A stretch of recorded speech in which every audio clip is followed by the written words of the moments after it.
In Mathcad, you can use the CreateSpace function to get more control over the plotting of a 3D parametric curve on a 3D plot.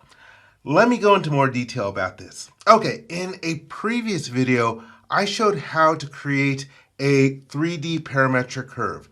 I defined this vector of a function in terms of an independent variable t for x, y, and z, and then I plotted that on a 3D plot.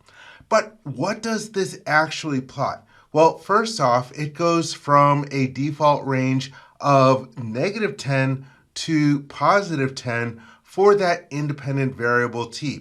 Also in that video, I selected the plot and changed the number of points to the maximum 101.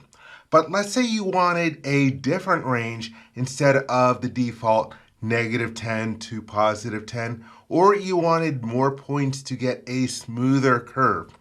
That's where CreateSpace comes in. All right, let me go down to my next page where I've got a little bit of explanation of the CreateSpace function because this can be confusing. And I admit there is one aspect of this that I do not understand. Okay, so first off, the CreateSpace function is going to return a nested array of 3 functions, which are the values for x, y, and z. And then you can take that returned value and you can plot that on a 3D plot.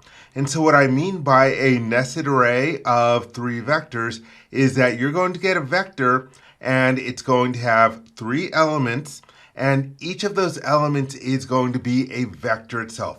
And the first element of the vector is going to be the x values, the second vector is going to be the y values, and the third element is going to be the z values. So when you are invoking the CreateSpace function, there are essentially 4 different arguments that you can pass to it, but 3 of the arguments are optional. So when you call the CreateSpace function, well, you're going to have to pass a function name to it. So that's going to be the original parametric function that you want to create a space for. You want to create these 3 nested vectors for. And so in my previous example, let me go scroll back up. The function that I would pass to in this case would be h. All right, let me scroll back down. And then the next optional values that you can specify, that's going to be the range for the independent variable. If you want to have something different than -10 to +10, well, that's where you go. And then the third optional element that you can, the third inputs that you can send to this CreateSpace function is going to be a number of grid points. So for example, instead of 101, if you want to get 500, 600, 1,000 grid points, this is where you do that. And there is another optional element, which is going to be, this is where it's going to be another function, and it's going to be a function that has 3 different elements in a vector, and it's used to map from another coordinate system to a Cartesian coordinate system. I don't know what that means. I may make a video on this depending on if I figure out more about it, but just be aware that there is this optional other element that you can pass to it. And so here's an example, or 3 different examples of using the CreateSpace function. And the first one is to take that original h as a function of t, but evaluate it from -100 to 100 instead of the -10 to +10. Or you could just pass the number of grid points, and it'll use that default -10 to +10. Or you could pass the range -100 to 100 in this situation, and the number of grid points, which is 500. And of course, you can do this optional additional function for this coordinate system mapping. Okay, so let's scroll down. Let's take a look at an example of how we can use this. And so Here I have on my sheet, this is the original function that I used in the other video.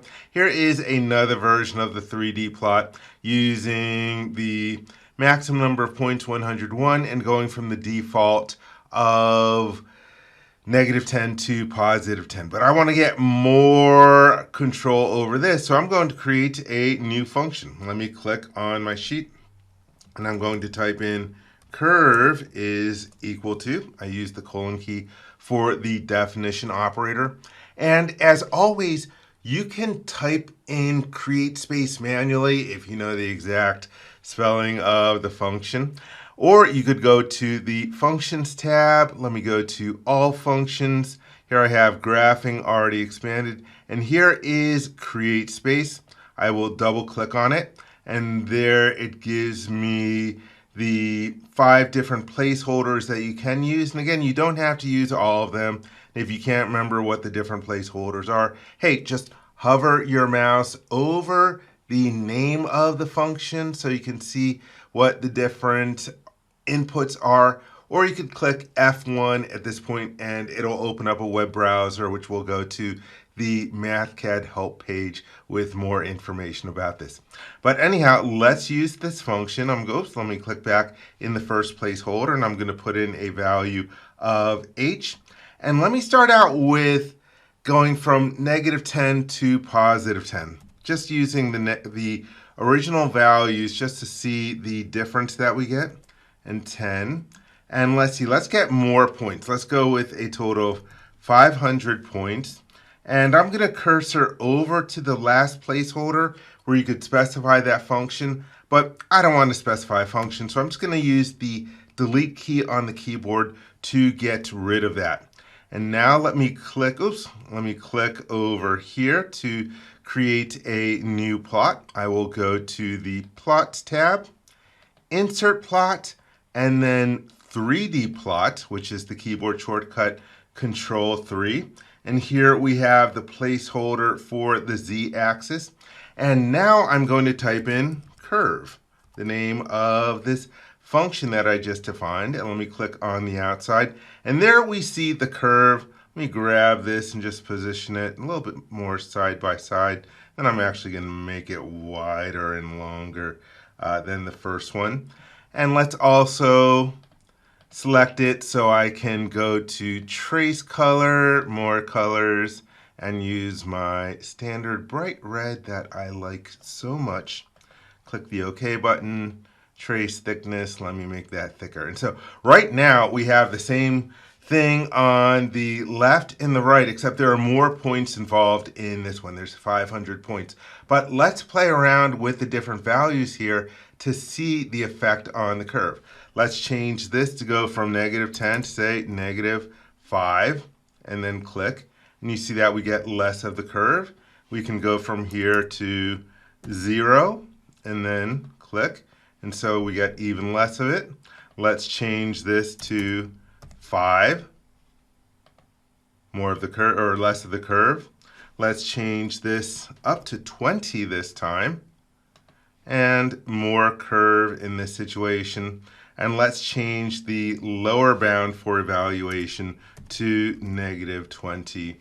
And there we get even more curve than the first situation. So there you see the effect of playing around with the range for evaluation. Hey, let's take a look at one other quick example of using CreateSpace. And so I'm going to click over here. Let's define a new variable, and I'm going to call this curve new because I am so original. And then I'll use the keyboard shortcut of the colon key for the definition operator.